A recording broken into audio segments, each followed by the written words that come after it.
หักไผบ่หักจนหมดใจบอกเคยเก็บไว้เพื่อปวงหัวใจเมื่อซ้ำให้หมดที่มียอมที่ให้เป็นเห็นดีทุกคำถึงจะซอกซ้ำเต็มใจทำเพื่อหักแท้เคยหักอยู่บ่หักคนที่บ่มีใจหักเขาเพียงใดสายตาเขานั้นบ่แล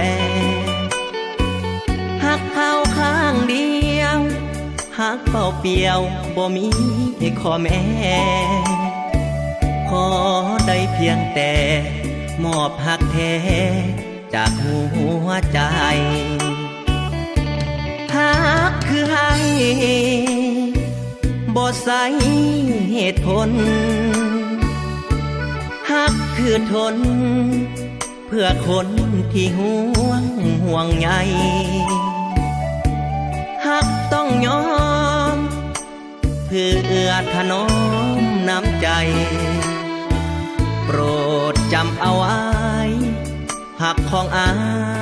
ยเพื่อนาเคยหักไผบ่หักหล่อวันถึกประหารคือวันแต่งงานตาหวานมีคู่เคียงข้างคงยิ้มห้องไห้น้ำตาไหลดีใจกับนาเป็นวันที่หมดความหวังแต่ขอหักนางคนเดียว